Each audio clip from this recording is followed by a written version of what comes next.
Maria Pinar, operating partner with Unicorn Growth Capital. So what we were discussing is the importance of what investors are looking at.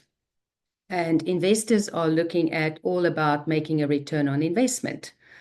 So from that perspective, hopefully everyone can see my slide me share. So it's all about making a return on investment with companies, right? Founder teams is the most important that we are looking at. And just recapping quickly for the ones who just joined, this is your most important focus if you are an early stage company. We are looking at opportunity, and if growth is just too slow and the size of the opportunity is just too small, that is not an attractive investment for us. So make sure that you're looking at increasing the size of your dreams to show that you are able to address large markets, right? Value proposition is one of the most important aspects around investor deck. When we look at investor decks, there's a couple of slides that pop up for us that we initially would go to.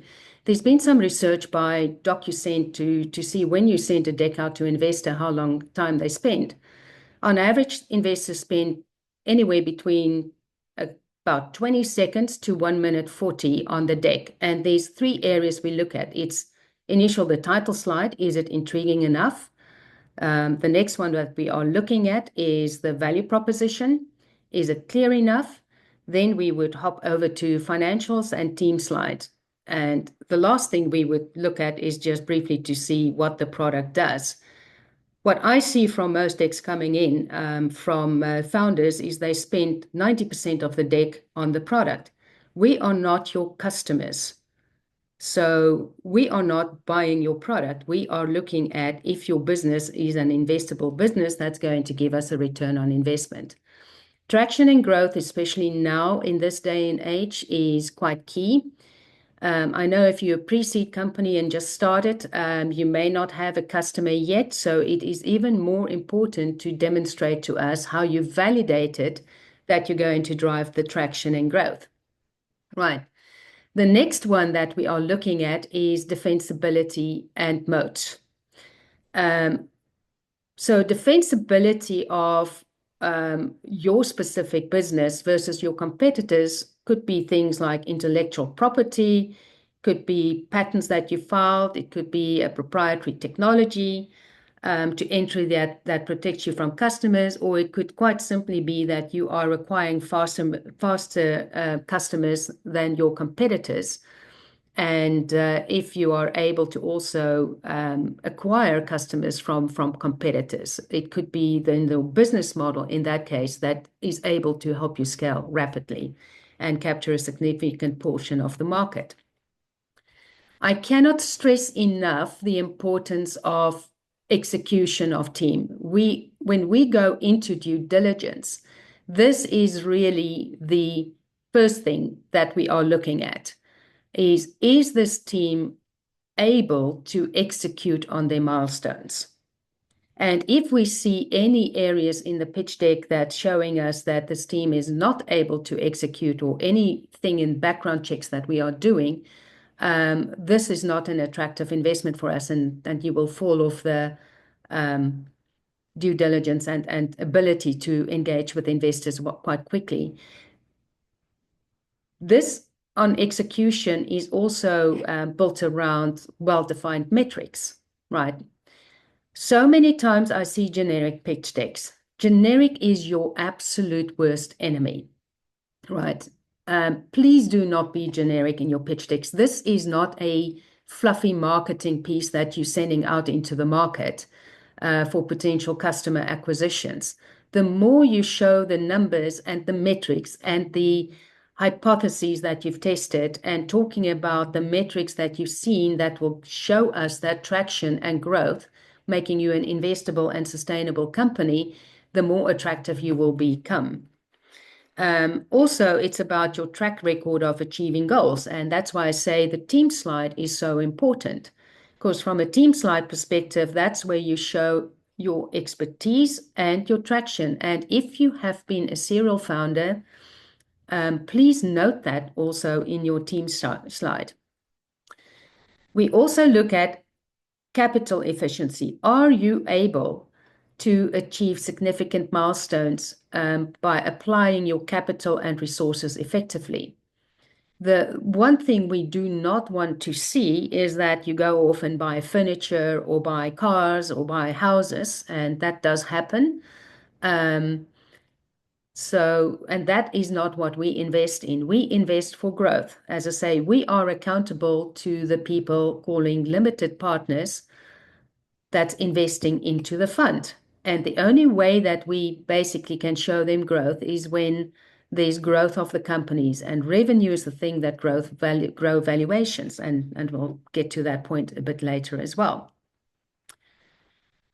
Are your interests aligned to the interest of the investors? If your interests are not aligned to our interest, you should not be even reaching out. And if there's one thing that gets a investor, and most investors I know in the network, to block you, is if you just go in LinkedIn and see that the person has investor on their profile and you just blindly reaching out. All investors that you're reaching out to have very clear statements of what type of companies that they invest in. As I say, with Unicorn Growth Capital, we only focus on embedded fintech companies operating in developing markets. So I cannot tell you how many outreaches I get. Oh, I'm this marketing advertising platform. Oh, I'm this SaaS platform focusing on health tech. It is actually quite rude if you reach out to an investor and you've not even done your homework to see if that investor actually invests in the space that you are investing in. And please don't ask investors that you don't know and have had no contact with to try and introduce them to their network.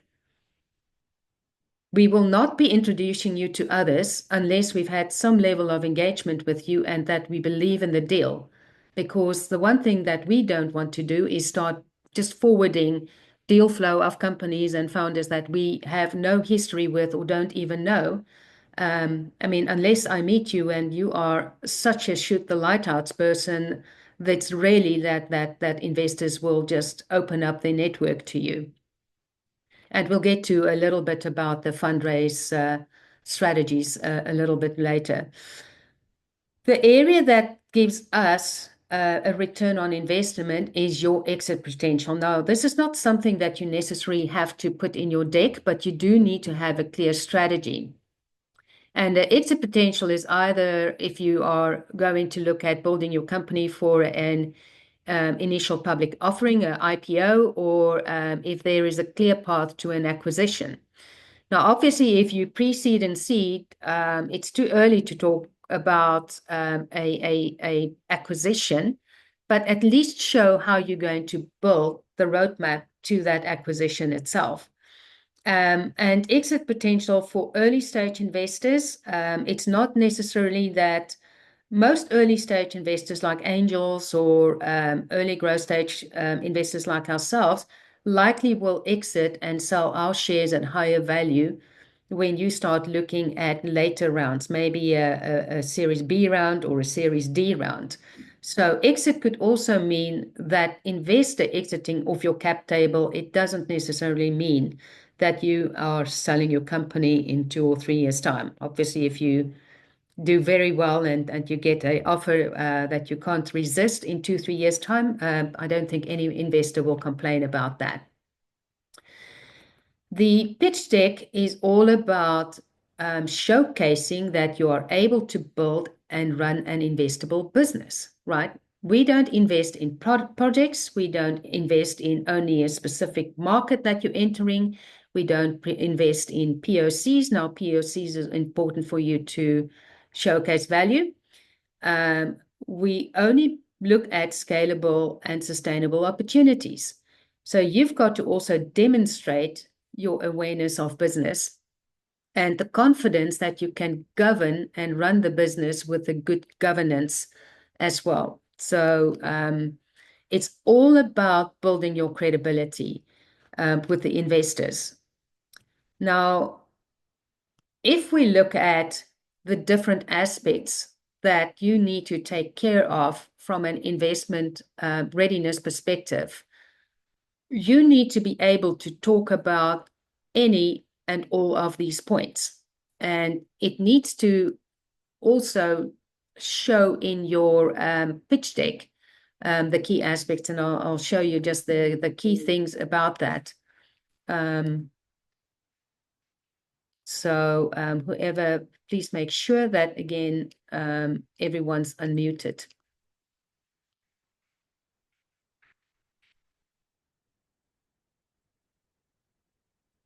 when you come in. The aspects that you do need to have in your FAQs and other areas in your data room would obviously be things around risk management. And I am sad to say, if you are female founders, unfortunately, one of the things that you will be likely grilled more than your male counterpart founders are around risks. So do understand the risk in your company as well. Do understand all the legal aspects in your company as well. Right. Corporate governance is important. We do look at that, especially financial governance. Again, that's not something that you likely will highlight in your pitch deck, but you can showcase that within your data rooms that you have. And it's all about getting to and through the due diligence process. That is all that you are thinking of when you're starting to do an outreach to investors. So the first conversations will likely get you into the door. That person may not be the one who is the one leading the deal with the investor. And again, I'll go in a little bit more detail when we talk about the fundraise strategy. But they will be doing an assessment whether it's worthwhile bringing other partners or other members of the management team into the conversation to start seeing if it's worthwhile taking you through a due diligence process.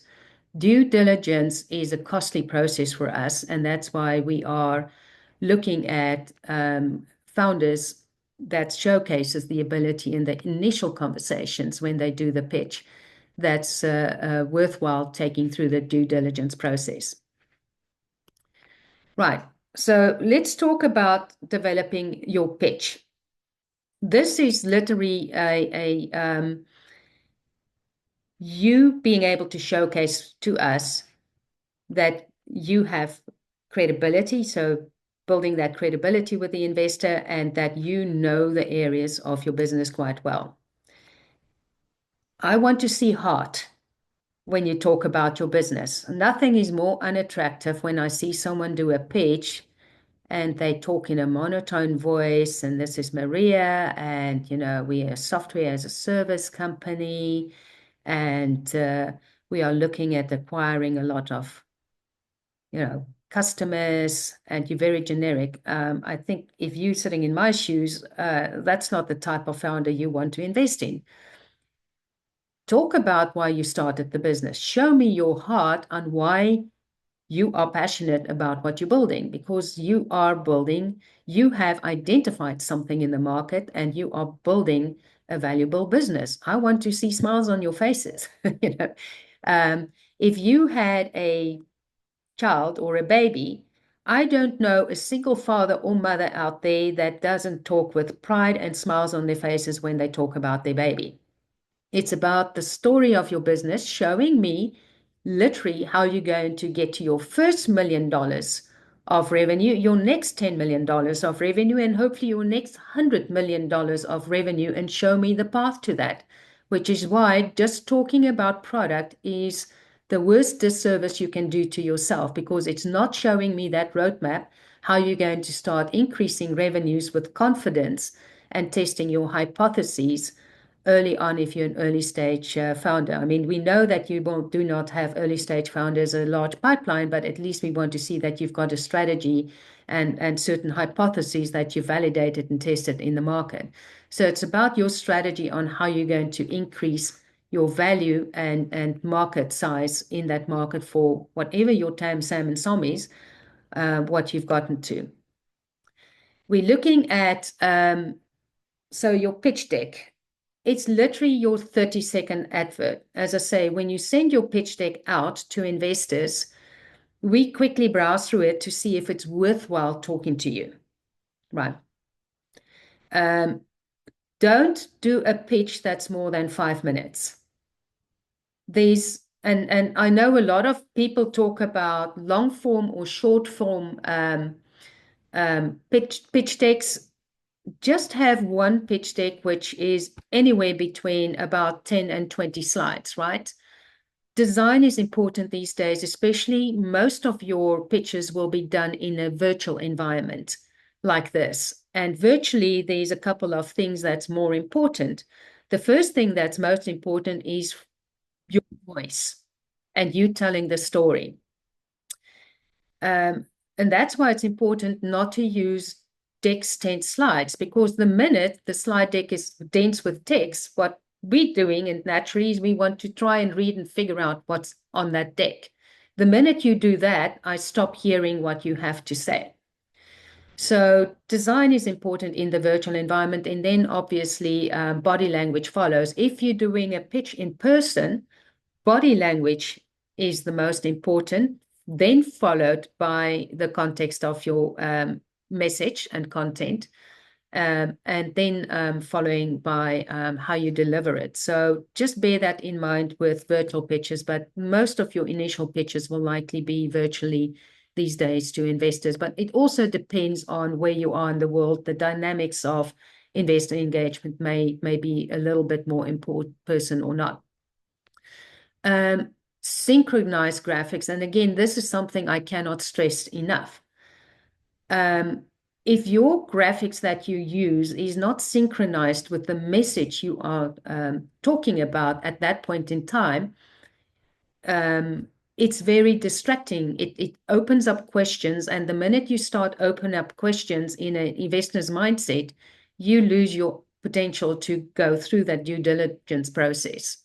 And this is one of the pet peeves of a lot of investors when I talk to them, is that the graphics are just not synchronized to what the founders are talking about at that point in time. If you are not good with visual graphics design and design of your deck, it's worthwhile spending money with a good visual graphics designer. So budget for that. Because it will help you stand out in the crowd. Keep your deck concise. I know there's a lot of time that you have this fear that you want to just provide as much information on this pitch deck as possible. That's the worst thing you can do. You want to keep us intriguing to get us to the next step. Keep it simple, no more than one topic per slide, and don't discuss more than 3 topics. Investors are looking at every single reason not to invest in you when we do assessments of companies. So don't give them excuses of that reason upfront by overloading your deck with too much information. And that's why I see keep it focused in the back of your mind of how you're constantly showing the thread of, this is how I get to my first $1 million revenue. This is how I get to my next $10 million. This is how I get to my $100 million revenue. And again, early growth stage, I don't expect you to be able to do a 5-year forecast because that's not very believable. So at least show me where you get to that first million and maybe next $10 million, right? Please, please, please avoid acronyms, 3-letter acronyms. If you are going to use one, please spell it out, because an acronym in one industry is different to a 3-letter acronym in a different industry. And investors may come from different industries than from where you are coming from. So from that perspective, just write it out so that there's no confusion around that. And say, please avoid density in text. Please do not use tables in your decks. And I wouldn't even say reserve detail for the appendix. Reserve any detail you have, put that in your data room in FAQs and things like that. Common pitching mistakes that people make. unclear value proposition. So many times I see pitch decks where I get to the end of the pitch deck and I still don't know who the customer is or why a customer would buy from you. Because again, a lot of the time those pitch decks are just way too focused on product. An unclear business model, not sure how you make money. Founders overestimating the market share, right? And that you will see with traction and ability to get to product market fit. Inability to execute, right? Lack of financials and milestones in the ask. Again, depending on where you're pitching, there's a couple of things just to keep in mind. If you are emailing out a link to your pitch deck, please always have your financials and ask in that pitch deck. If you are participating in a pitch deck competition or a pitch event, some of these events are recorded, and because it's publicly recorded, there are rules like in the US, the SEC, who controls the regulations around it. You cannot then put your ask and your financials in. But in that case, whenever you're pitching in a public environment like that, the event coordinators will tell you that you should not be including your ask in the slide deck when you're pitching. And that's also with a lot of virtual pitching events where there may be numerous investor judges on the panel judging that. So just always make sure that when you email a deck out, it contains that information. But just double check with any pitch event you participate in whether you can or should not include the ask, right? Not understanding investor priorities. As I say, most investors I know, when you reach out to them and you've not even bothered to do your homework to see what type of industries or companies that they invest in, all this information is public on all investors' decks, and also a tool like Crunchbase is a very great one to use. It's not too expensive when you are doing a fundraise. It basically gives you clues to where these investors are reaching out to. Don't show that you just lazy in doing a blanket outreach and reaching out to investors. If you're not a fintech company, please do not reach out to our fund. You just will be ignored and in some cases blocked, right? And the other area is a poor product market fit or slow traction. That too slow growth. I've seen companies that's showcasing only a $3 million growth in 3-4 years. That's too slow. That's not an attractive business for any investor to invest in. There might be other funding options for you. So at least there's a lot of different funding options. Now, looking at the pitch deck outline, these are all the different areas you need to be able to cover and address in your pitch deck, right? So when you're looking at the introduction slide, it has to have at least a unique title that ties me in with what your company do. Please don't tell me you're a SaaS company or an AI company. It's meaningless. You can imagine how many SaaS companies we look at. You can imagine how many AI companies look. I am not investing in you because you're a SaaS company. I am not investing in you just because you tell me now you're an AI company. Everyone these days claim to be an AI company. The fact that you're using AI or other capabilities is you can bring that out when you talk about the product and how you utilize that and why it's driving benefits. But you don't need to flag that you're an AI or a SaaS company up in your title slide. Make it intriguing, right? So in a case of one of the companies that I also help, it's like dealing in menopause. It's just like we are enabling. So use titles like we're helping companies to scale 35% faster, in helping them to reduce their capex by 40% by offering whatever solution, right? Or we bring in data numbers in that initial title and hook if you can, right? We're a clean tech company that helps reduce penalties for non-compliance by 50%. Now that is a lot more intriguing than to saying I am AI SaaS company that's doing a platform for blah, blah, blah, right?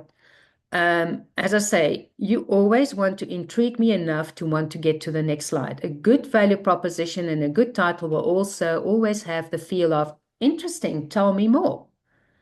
Where a bad one is like, so what? You know, I've heard 3,000 of these, so what? Why should I bother?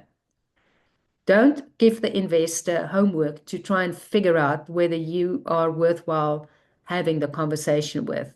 And that's why I say only focus on your top 3 topics or top 3 points on any given slide.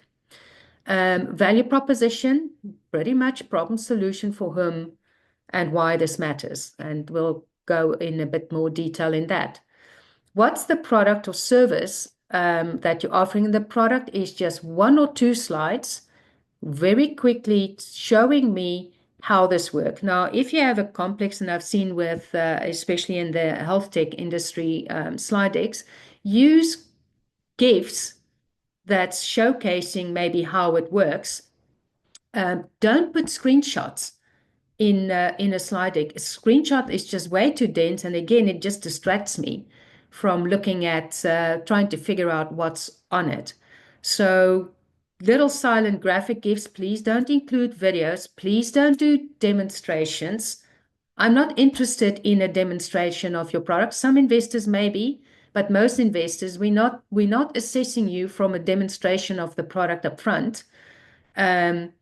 To figure out, we likely will want to see that when we start getting into the due diligence process, but it can depend from some investors. But all you do, especially if you have a 5-minute pitch, by focusing on videos and stuff, you are not getting to the juicy bits of why your business matters when you focus on product.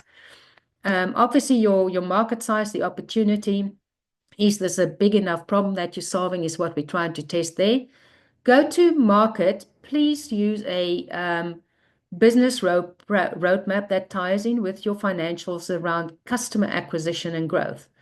Bringing in tactical things that we're going to do, social media marketing and things, that doesn't serve you well. Show how you're building traction.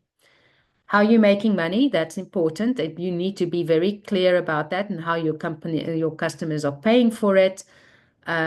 What's the lifetime value of a contract? Is your contracts a year or not? If you B2B, if you direct to consumer, the metrics around how you building that network effect and acquisition. Use data points, competition. A lot of the time I don't see a competition slide. We look at a lot of different pitches in similar companies. Please don't tell us that you don't have competitors. Fine. You do have competitors, but it's how you talk about the competitive landscape and how you position yourself in that's important. As I say, financial traction and milestones, that's important to show in a very simple slide. We'll get to that. Team slide, as I say, that is your most important slide. And then your ask is the loan. So these are all the points that you should be covering, right? Value proposition. So let's just spend a little bit of time with the value proposition. This is really the building blocks. That who has the problem? What's the pain of that problem? What's the impact of that problem you're solving for this customer, right? And the impact is either it's costing them money or they can't scale or something, right? This shows me what the market definition looks like. The solution is not the product. A lot of the time, I see companies showing me the solution. So what is your painkiller and how does it move the mark for that customer? Your product slide describes what it does, but this is the value benefit to the customer. And this is not an easy one to get clear, so it's always good to work with others to refine your value proposition, right? And here's just a brief one of a clear value proposition. IT teams of our customers spend 30% of their time manually managing the on- and offboarding of staff and partners from company systems, making them vulnerable to security breaches. Our solution automates the process with high trust, saving our customers on average 15% on their operational cost to manage users on their system. So you see how I use data points in the value proposition. You all have data. Please use it because that validates that you've tested and validated your value proposition with customers. You've had those conversations, and this is how you're going. This is your hypothesis of how you're moving that needle and why your customers buy, right? We want to see companies where there's a high burning need. If there's a high urgency from customers to buy from you, then you will gain faster product market fit. If it's a nice to have, it's going to take longer for you to sell that. And a lot of the time, we just simply see companies who's looking for markets, who's built something, and they're now looking for a market. And those are the least attractive companies for us because you haven't validated that you have customers that's lining up to basically buy from you. So the more concise you can be with your value proposition, again, split it into two slides, the problem slide and the solution slide. And one thing, just a little hint, when you do titles on a slide, don't just say problem and then a title. Use that title of the slide to tell your story, right? So in this case, it can be something customers overspend up to 30% on their time management on and offboarding staff, and then graphically show what you're talking about of why this is and what the impact is on that.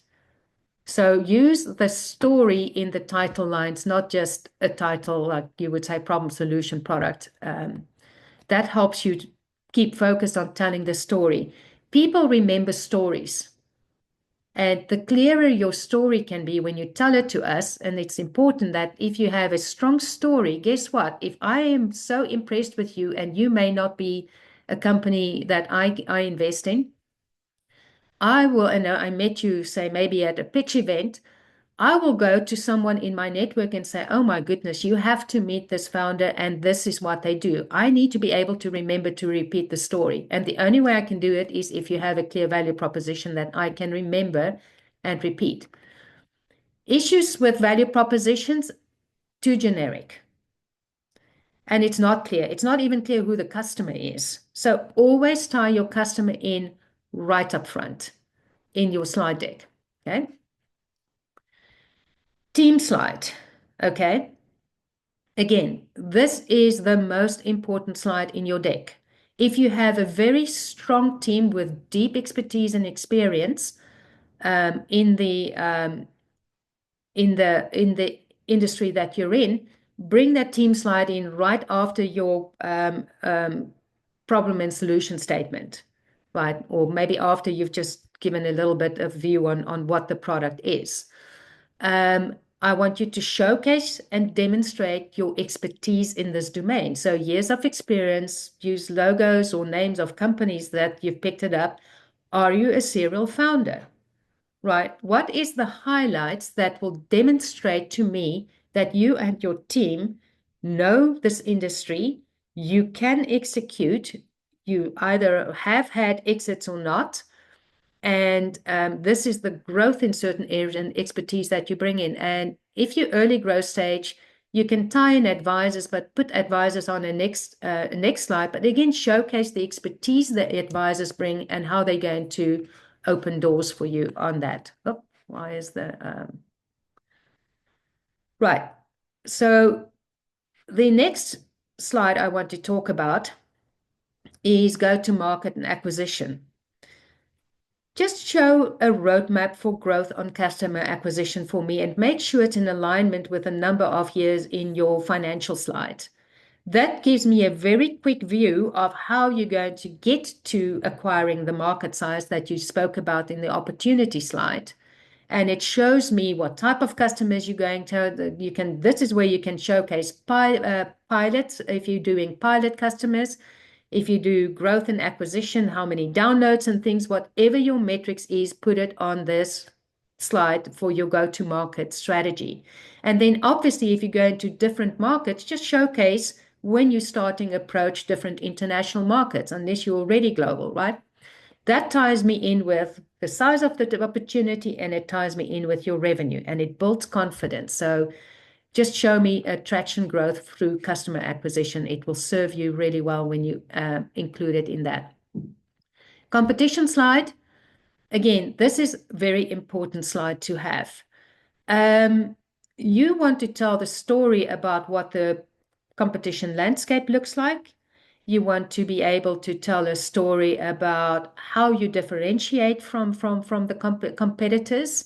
And there's different ways to do it. Please do not use feature functionality slides. That does not serve you well, because all it tells me is that you've got 5 features and your supposed competitors have 4. However, the competitor may have a $10 million budget and quickly develop 7 features, which you don't have.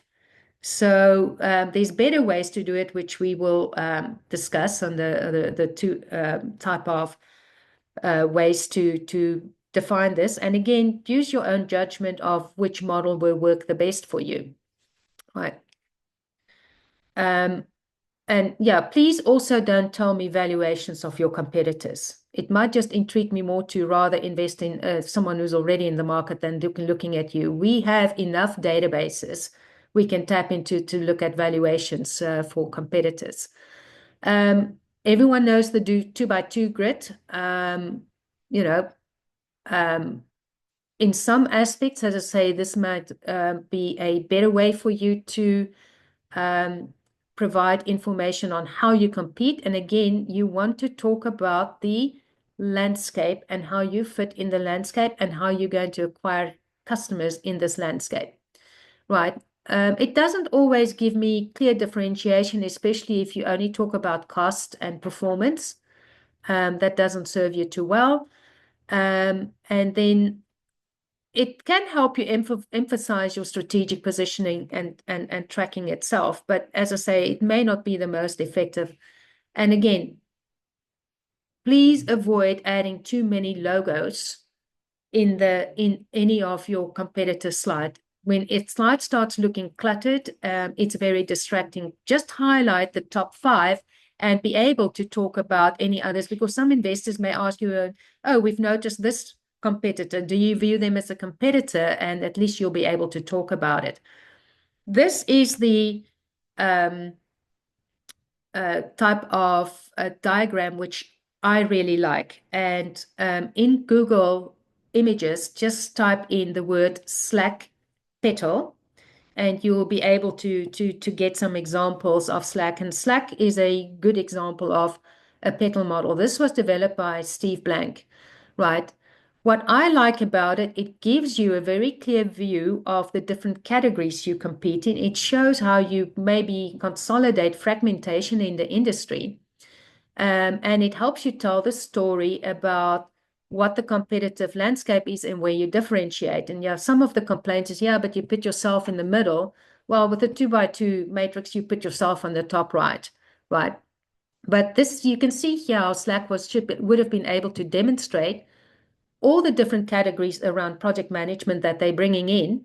And no, they didn't go and build a Dropbox or Drive, but these became very significant because of integrations. And they're very significant channel partners, right? And you can see here with other names like Cisco and Microsoft, immediately it started planting a seed for me, but if you really start driving a lot of competition because these guys have project management software, they may be able and other communication software, they may want to buy this company. And actually the one company that wasn't on here that could have been on here is Salesforce, which acquired them for over $3 billion.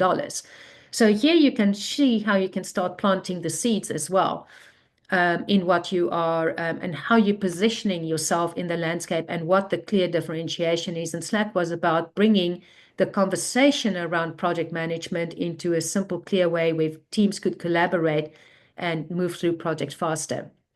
Financials, right? Again, nothing is more attractive than a founder that knows their numbers, whether it's research data or financial data, right? You really need to understand your operational finances and how you're going to spend money, right? And this is something that and this is why your cash flow statements are so important to look at. When we do due diligence, that's one of the first things that we look at, because a cash flow shows me how you're going to do resourcing. It's going to show me when you're starting to bring in revenues. It shows me a lot of areas around your strategies. And if I see a disconnect in this with your go-to-market strategy, then that only brings in questions and make you less attractive. So make sure these things are all aligned, right? Keep it simple. That's why I say, please do not bring in complex tables or things that make the slide look dense. If you use a bar graph with scales on the slide, it makes it hard to read in the visual environment. I propose to you, please just use simple bar graphs. So whether you're doing a 3-year forecast or a 5-year forecast, depending on your stage where you're at, just shows your revenue numbers at the top, and please show me the years on when they start, so I can historically see where you're coming from, right? And include a couple of key financial KPIs like the compound annual growth, profit margins, right? Now, in this slide, you will see that there's lower growth and then higher growth towards the latter years. Again, if you're early stage, 5 years will be a challenge for you. Do a 2 to 3 year forecast, right? But make sure that you don't go to provide a slow growth. Now, and you need to build this up from the ground up, right? And using your cash flow statements. And if you're not good at that, please find someone who can help you with a strategic financial views. You've got to be defensible about your numbers. Now, a lot of the time I show, but I don't want to show too fast a growth because I'm not confident about that. Early growth stage, it is fine. I know that you likely will not, that these numbers are, because you may not have a set pipeline yet, but at least it shows me your strategy on how you believe you're going to get there. And one of the things maybe to look at is not what you have now, right? Look at if you're asking for $1 million, ask yourself the question, if I was given $1 million now, what would it make possible in growth for me, right? So if I give you $1 million, can I achieve $5.2 million in 2024 if I apply that money correctly? So that will help open up your vision about how you talk about numbers. And yes, we know that you will likely get into other things. Show us where you're starting to break even on the slide, but just keep it simple and quick, because once you go into due diligence, we will go into more details in your financials, right? So the ask is simply how much money you're looking at and what it will help achieve. On the ask itself, again, please just put down the amount of money that you're looking for, right? Don't put valuation on the slide. The valuation is an important conversation that's coming, but if you put a valuation in, you can put yourself too low. And it's also always good to check with the investor on what they think the valuation. Your lead investor is the one that will basically pin down the valuation for you. So don't put in valuation. Just tell us what this is, $2 million. If it's a safe note, put that you are doing safe. When you're getting to perhaps in some cases seed and you're starting to see some sales traction, and definitely Series A, please don't put in a safe note for Series A. By that time, you need to do a prescribed rounds. We prefer prescribed rounds, but safe note is a industry term sheet that can help close a deal fairly quickly, as long as you're very clear about the discounts and caps that you are using. But most investors' preference is for price rounds. But we know for early stage, when it's still hard, pre-seed and seed, it's fine to come in with a safe note, okay? Show us how you're going to spend the money, but just use high-end categories, percent on marketing and sales, development, whatever the top categories are, and tell me in how long that money will last. So sentences like in the next 12 or 18 months, this will enable us to double up the revenue, hire 5 key staff members, whatever your top 3 business goals are that you will achieve if you are given this number. And as again, please just continue to add your questions to chat. We'll get to the questions at the end of the presentation. Now, let's quickly talk about fundraise and the time it takes. At the moment, on average, if you're not a serial entrepreneur and you don't have a strong investor network, this can now take you 12 months, anywhere from 6 to 12 months, right? Please understand this takes 2 to 3 days of your time of executives out of your day-to-day business. So while you're doing fundraise, you need to be able to have someone that can also tend to business, because it is overwhelming. You've got to start early. Do not wait until you're desperate for funding. If you're desperate for funding and come across saying you're desperate for funding, you are a no-go out of the starting block for investment. So you've got to start early. And you've got to please also budget for it. So many times I see that the cap tables are not properly structured, that the company structure is not properly structured. If you are an international company looking at getting US funding, you will miss 95% of investors if you are not a US entity, a Delaware entity, because there's tax incentives for these investors to invest in US companies.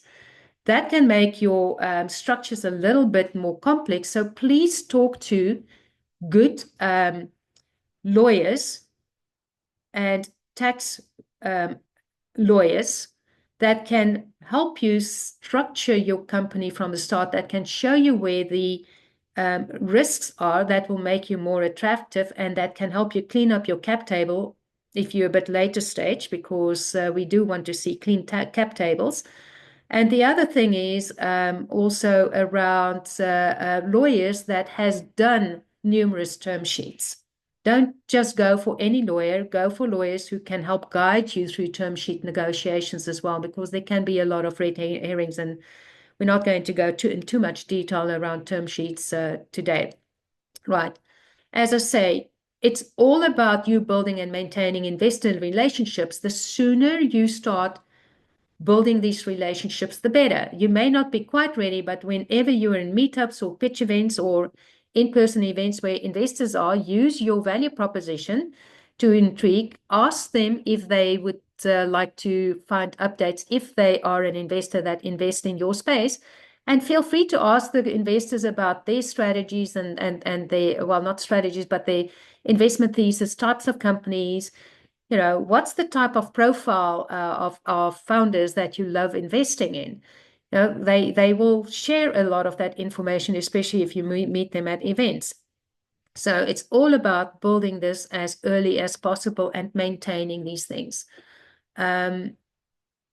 Just around some tactics, make sure your ask is defensible.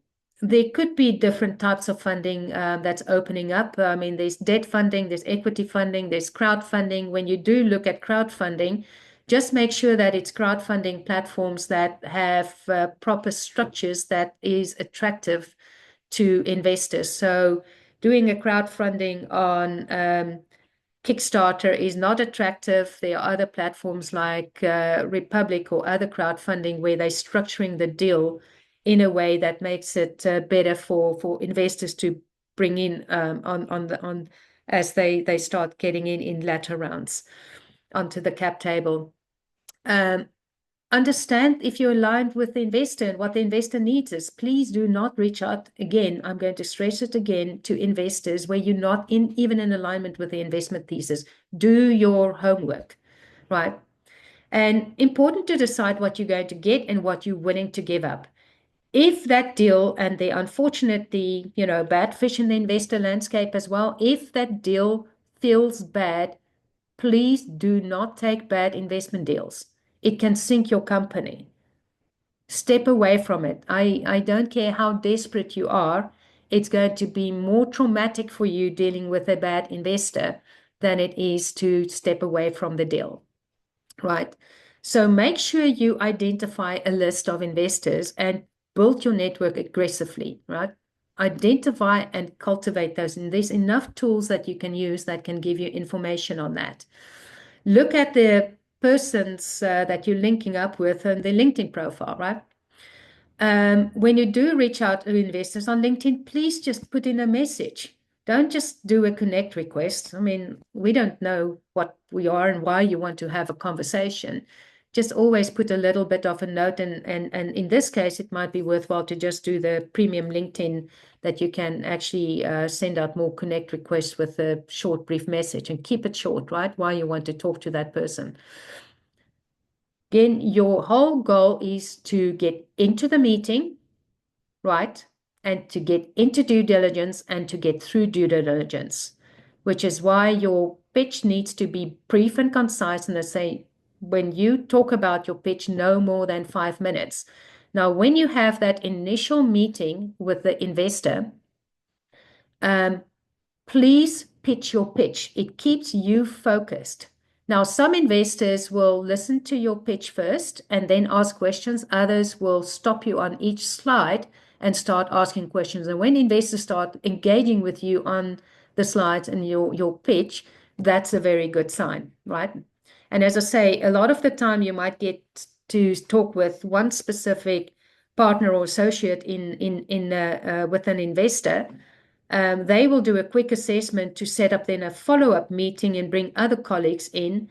And then they will do an assessment and then they will see, okay, we may want to bring you into due diligence and then set up larger and also ask you then for more information on your data room.